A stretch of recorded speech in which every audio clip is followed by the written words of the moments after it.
Әкесімен болған қоңырауда 25 жасар Уэйд Уилсон өзінің қорқынышты бұл ісін ойластырып жасағанын мойындайды. Ол жай ғана қыздың спагеттиге ұқсағанын қалаған екен. Нәтижесінде 43 жастағы флоридалық Диана Руисті көлігімен бірнеше рет басып өтеді. Бұл соңғы тәуліктегі Уэйдтің қатысы бар екінші кісі өлімі еді. Сол күні біраз алдын барда кездестірген Кристин Мелтонды тұншықтырып өлтірген. Бұл істі тергеу 5 жылға созылып, тек осы жылдың маусымында ғана сот шешімі шықты. Уилсонды өлім жазасына кесті. Алайда бұл жазаның өзі де бұл кісінің қолынан қаза тапқан отбасылардың қайғысын баса алмайтын. Бұл оңбағанда жұрт татуланған психопат деп атап кеткен.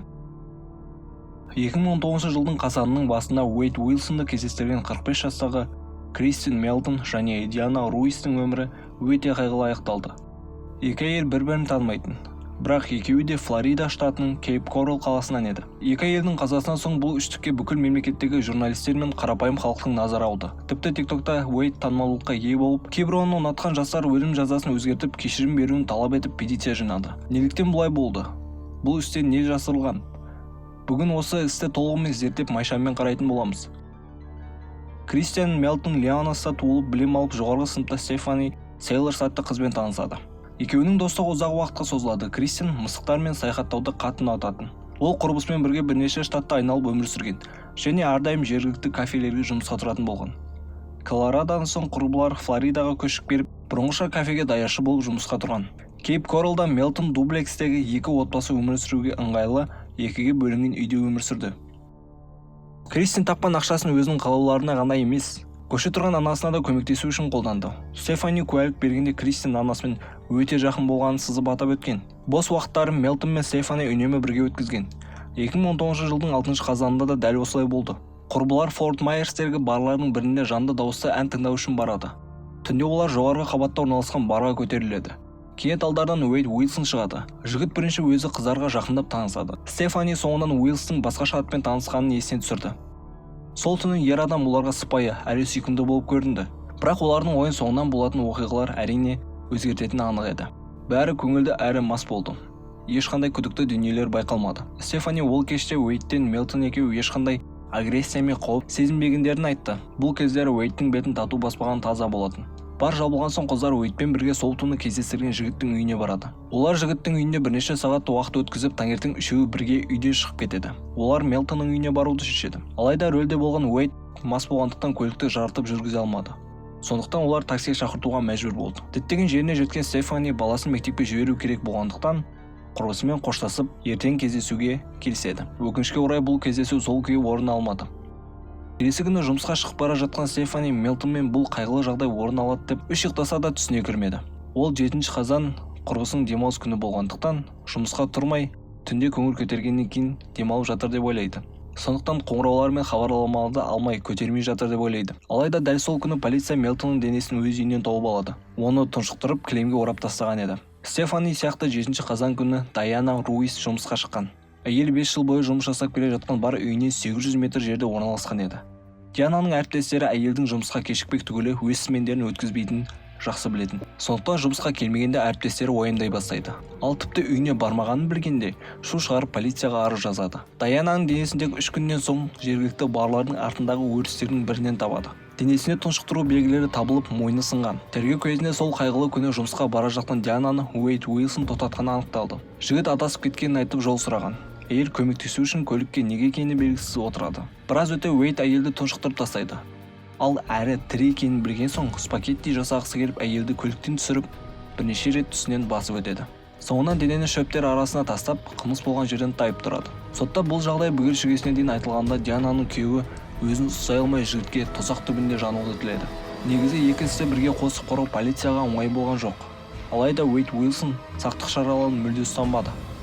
Әкесіне шалған қоңыраулары және жолдағы түскен камералар соңынан өзіне қарсы қолданылды. Уилсонның кейбір қылықтары соншалықты абсурд болғаны соңынан адвокаттары оларды қорғану үшін қолданды. Уэйд Кристиннің денесі табылған соң бір күн өте 8 қазан күні тұтқындалды. Оған дейін ол Агаяға жетіп барып қарттардың үйіне басып кірген. Жергілікті тұрғындар қылмыскерді киімсіз қан-қан болып жүргенін көрген. Ал ұсталған сәтте полиция берген ақпараттар бойынша Уэйд өлердей мас болды. Ал оның қылмыстарға қатысы бары куәгерлердің арқасынан анықталды. Оның ішінде сол Кристин және Стефанимен бірге үйіне барған жігіт те бар. Қосылғанда полиция Уэйд Уилсонның Кристиннің көлігімен жүрген бейнетаспаларын тауып алады. Иесін өлтірген соң көлікті алып қашып кеткен. Ол бұрынғы қызына бара жатқан және оны өлтіріп штаттан қашып кетпек болған. Ұрланған көліктің алдындағы бамперінде адам соғылған іздері анық қалған. Сондықтан көлікті алып қашу Диана Руисті өлтірмей тұрып орын алған десек те болады. Бірақ Уилсонның екі өлімге де қатысы барын нақты көрсеткен ол әкесінің берген куәгерлігі болды. 7 қазан күні Стивеннің ұлы қоңырау шалып істеген ісін мойындаған. Басында Стивен сенбейді. Алайда сол күні соңынан соғылған қоңыраудан соң сене бастайды. Уилсон кінәсін тікелей болмаса да журналистерге берген сұхбатында Мелтон көлігі мен заттарын өзі берді деп мойындап қояды. Ол уақытта әйел ендігі жан тапсырған. Қоса алғанда Уилсон Диананың өлімі күні әйелді қоғамдық көлік тұрағына дейін апарып салғанын айтады. Журналистің ойынша бұл біртүрлі әлі шатастырылып берілген сұхбат Уэйдке деген күдікті күшейте түседі.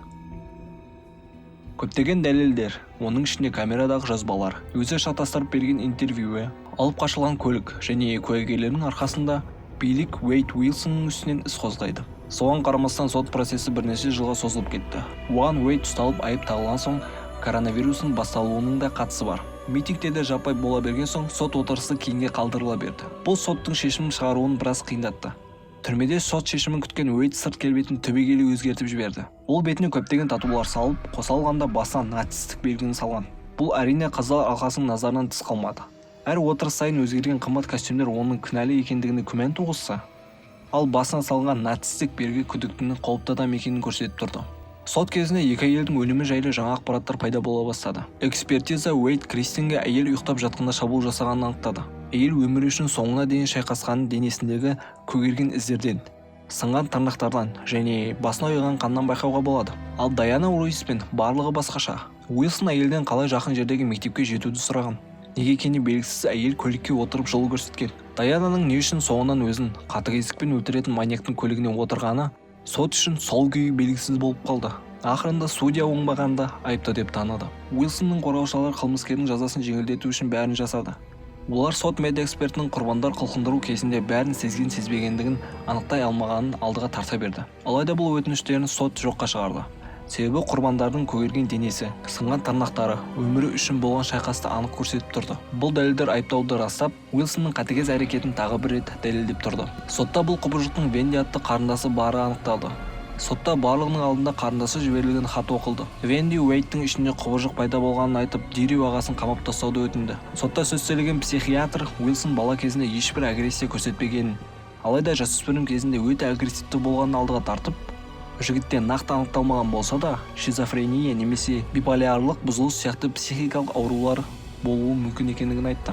Вендидің өтініші және жасалған қылмыстың ауырлығына байланысты қазылар алқасы өлім жазасын ұсынды. Бұл ұсынысты естіген Уэйд ешқандай реакция білдірмеді. Тіпті сол жерде қазылар алқасының үстінен күлді. Ал TikTokта жұрт неге қылмыскерді қолдайтыны қызық. Иә, қылмыскерлер харизма және сенімділігімен қай заманда болсын да өзіне ұқсаған шизиктердің назарын аударған. Бірақ оған бостандық сұрау, менің ойымша ол ақымақтық. Осымен шығарылым аяқталды. Жақындарында және өзіңді сақта. Чао.